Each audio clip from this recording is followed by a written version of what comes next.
Dance choreographer Johnny master case రోజుకో మలుపు తిరుగుతుంది. తనపై రేప్ కేసు నమోదైన జానీ మాస్టర్ ఇంతవరకు స్పందించకపోవడంతో పలువురు అనుమానం వ్యక్తం చేస్తున్నారు. తనను డాన్స్ మాస్టర్స్ అసోసియేషన్ అధ్యక్షుడిగా తప్పించినా జానీ మాస్టర్ నుంచి ఎలాంటి స్పందన లేదని తెలుస్తుంది.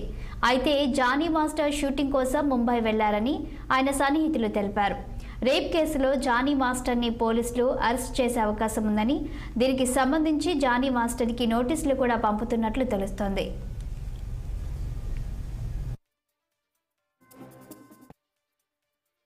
ఇండస్ట్రీకి సంబంధించి ఒక ప్రముఖమైన కొరియోగ్రాఫర్ షేక్ జానీ బాషా, జానీ మాస్టర్ అని పిలువబడే ఒక కొరియోగ్రాఫర్ సెక్షువల్లీ అసాల్ట్ చేస్తున్నాడు అని చెప్పి ఒక జూనియర్ కొరియోగ్రాఫర్ పోలీస్ స్టేషన్లో కంప్లైంట్ ఇచ్చినప్పటికీ ఇంతవరకు పోలీస్ యంత్రాంగం కానీ రాష్ట్ర ప్రభుత్వం కానీ దానిపై స్పందించకపోవడం చాలా దురదృష్టకరమైన విషయం.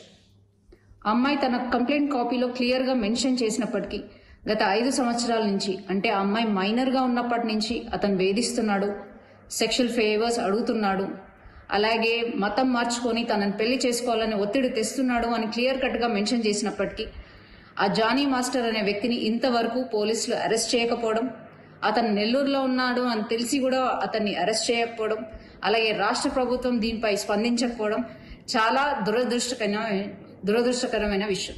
ఇది క్లియర్ కట్గా లవ్ జిహాద్ కేసు. ముస్లిం అబ్బాయిలు హిందూ అమ్మాయిలను ట్రాప్ చేసి వాళ్ళ మతం మార్చి వాళ్ళని చిత్రహింసలు పెట్టే ఇదొక ప్రక్రియని రోజు రోజుకి ఎక్కువైతున్నప్పటికీ కూడా మన రాష్ట్ర ప్రభుత్వం నిమ్మకు నీరెత్తినట్టు కూర్చోవడాన్ని భారతీయ జనతా పార్టీ మహిళా మోర్చా తీవ్రంగా ఖండిస్తుంది. రోజు రోజుకి రాష్ట్రంలో అత్యాచారాలు, అన్యాయాలు పెరుగుతున్నప్పటికీ మన సీఎం రేవంత్ రెడ్డి గారు, కేర్ ఆఫ్ హోమ్ మినిస్టర్ గారు నిర్లక్ష్య వైఖరిని మేము తీవ్రంగా ఖండిస్తున్నాం.